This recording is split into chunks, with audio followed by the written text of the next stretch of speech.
Tak hanya Komisi Pemilihan Umum yang sibuk menyiapkan pesta demokrasi yang akan berjalan pada tanggal 9 April mendatang. Namun salah satu rumah sakit jiwa di Sumatera Selatan juga sibuk menyiapkan kamar khusus bagi caleg yang depresi karena gagal sebagai anggota legislatif. Kilau Pemilu 2014 yang sudah di depan mata berhasil memikat banyak pihak untuk berlomba-lomba mempersiapkan diri sebagai calon legislatif. Untuk mencapai ambisinya tersebut, para caleg rela mengorbankan banyak uang, tenaga, dan pikiran untuk mendapatkan dukungan dari masyarakat. Bisa dibayangkan apa yang terjadi jika caleg ini nantinya tidak terpilih sebagai calon anggota legislatif. Ancaman gangguan kejiwaan atau depresi akibat tidak bisa menerima kekalahan kemungkinan akan terjadi. Untuk itu, Rumah Sakit Jiwa Ernaldi Bahar Palembang telah mengantisipasinya dengan mempersiapkan fasilitas dan kamar VIP untuk caleg yang depresi karena gagal sebagai anggota legislatif. Persiapannya ya kalau memang ada caleg yang gagal, siapapun yang sakit jiwa ya kita siap melayani di sini. Ya, tidak mesti caleg ya. Kalau dari segi kamar sendiri Bu, yang kita siapin berapa? Kalau untuk VIP 4 kamar, untuk kelas 1 8. Satu 8 ya. Kalau untuk dokternya sendiri, dokternya ada persiapan khusus dokter jaga lebih atau sama seperti biasanya Bu? Sama seperti biasanya. Kemudian ada dokter ruangan, ada dokter jaga. Iya. Untuk satu malam biaya inap di kamar VIP Rumah Sakit Ernaldi Bahar nantinya pasien akan dikenakan biaya Rp350.000 per malamnya. Sedangkan perawatan di kamar kelas 1 dikenakan biaya Rp50.000 per malam.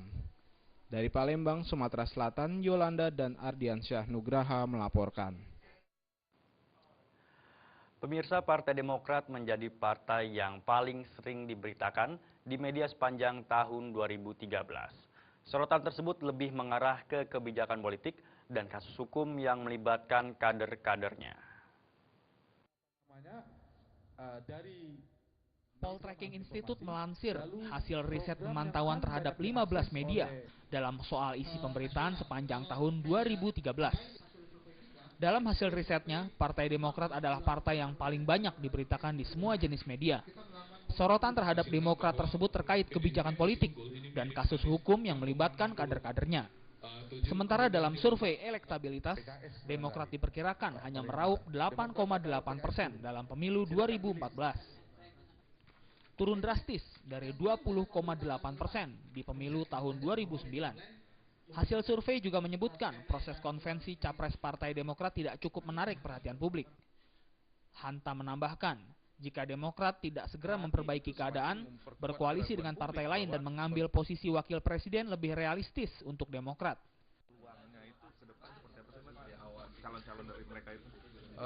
Saya kira Partai Demokrat waktunya harus segera berpacu dengan waktu karena konvensi itu harus segera ya, bulan Mei sudah ada penetapan, jika jadwalnya bulan Juli.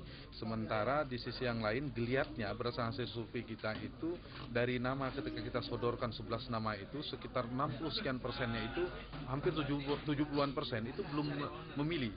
Tidak memilih di antara nama-nama yang disodorkan itu. Bisa jadi karena tidak mendapatkan informasi yang cukup tentang konvensi, atau kemungkinan yang lain karena figur yang ditawarkan tidak begitu menarik bagi publik. Jadi saya kira harus ada strategi dari Partai Demokrat untuk mempopulerkan konvensinya dulu satu. Yang kedua adalah mempopulerkan, mengenalkan tokoh-tokohnya. Jadi semua tokoh saya kira punya potensi. Dari Jakarta, Eko Yulianto melaporkan.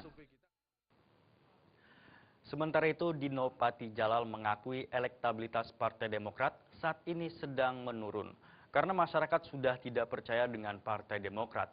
Seperti diketahui, banyak kader partai yang terlibat korupsi. Untuk itu, Dino menghimbau Partai Demokrat harus bekerja keras untuk bisa mengembalikan kepercayaan publik. Menurunnya elektabilitas Partai Demokrat yang sudah berlangsung sejak tahun 2009 hingga 2014 disebabkan banyaknya kader yang tersangkut kasus korupsi sehingga masyarakat sudah tidak percaya. Di mana partai yang dikenal dengan slogan anti korupsi ini tidak sesuai dengan jargonnya yang anti korupsi. Menurut salah satu peserta konvensi Partai Demokrat, Dino Patijalal, mengatakan dengan menurunnya elektabilitas partai berlambang Mercy ini, Partai Demokrat harus mampu bekerja keras dan mengembalikan kepercayaan masyarakat. Menurut mantan Duta Besar Amerika Serikat ini, Dino menyarankan agar partai yang dipimpin oleh Susilo Bambang Yudhoyono dapat memilih presiden yang bisa menciptakan Indonesia unggul dari negara lain dalam segi ekonomi dan pendidikan. Sementara itu, Dino memberikan janji jika dirinya memimpin, dia bukan sekedar menjadi seorang pemimpin, tetapi bisa menjadikan Indonesia sebagai negara yang unggul. Presentasi, belajar juga mendapatkan briefing, dan saya akan turun ke lapangan untuk mendengar dari masyarakat aspirasi mereka. Karena tantangan pemimpin kita sekarang adalah dari aspirasi ini bagaimana diterjemahkan ke dalam polisi, dalam kebijakan tahun 2014 nanti.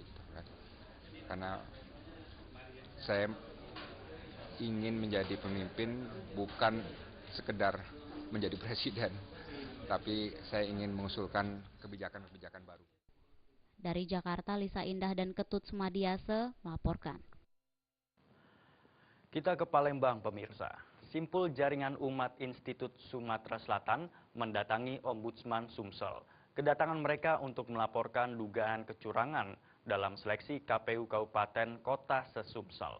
Ombudsman diharapkan mampu mendorong perbaikan penyelenggaraan pemilihan legislatif 2014. Ketua Simpul Jaringan Umat Institut Sumatera Selatan, Mahmud Khalifah Alam melaporkan dan meminta rekomendasi kepada Ombudsman terkait dugaan kecurangan proses KPU Kabupaten Kota se-Sumatera Selatan. Ombudsman dipilih sebagai tempat pengaduan karena memiliki kewenangan untuk melakukan investigasi, mendesak dan mempidanakan KPU Sumatera Selatan. Simpul Jaringan Umat Institut Sumatera Selatan menilai pelanggaran yang dilakukan oleh KPU Sumatera Selatan karena ada indikasi maladministrasi sejak awal seleksi. Misalnya, indikasi keterlibatan partai dalam membentukan tim seleksi dan dugaan adanya nepotisme sejak perekrutan. Selain itu, pihaknya mendapatkan data bahwa mereka yang lolos tersebut tak lulus tes tertulis, tetapi akhirnya bisa lolos.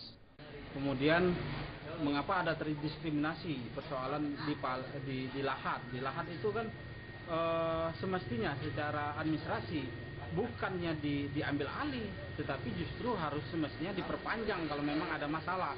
Persoalannya ketua timsel terindikasi adalah orang partai. Lailatul Fitri, asisten penyelesaian laporan Ombudsman Sumatera Selatan mengatakan akan mempelajari laporan dan akan ditindaklanjuti dalam 14 hari ke depan. Yang dilaporkan beberapa kecurangan-kecurangan, saya belum bisa memberikan ini karena saya harus mendalami dulu materi laporan. Pada pokoknya dalam melaporkan penyelewengan dalam tahapan pemilihan komisioner KPUD Kabupaten Kota Sumatera Selatan. Sementara itu, Komisioner KPU Sumatera Selatan Ahmad Naafi mengatakan semua tahapan seleksi telah sesuai prosedur, di mana 5 komisioner terpilih memiliki 5 kriteria untuk menjadi penyelenggara pemilu. Proses seleksi ini dimulai dari pembentukan tim sel yang telah diputuskan oleh komisioner sebelumnya, kemudian sampai setelah tim sel seleksi itu bekerja, menghasilkan 10 nama dan 10 nama ini diserahkan kepada KPU Sumsel untuk diadakan uji kepatutan dan kelayakan. Itu sesuai dengan tahapan-tahapan seleksi dan sudah kita laksanakan. Dari Palembang, Sumatera Selatan, Safety Feriansyah melaporkan. Kami masih memiliki sejumlah informasi lainnya. Di antaranya warga korban banjir di Desa Pulau Pandan mulai mengungsi. Informasi tersebut akan kami hadirkan sesaat lagi.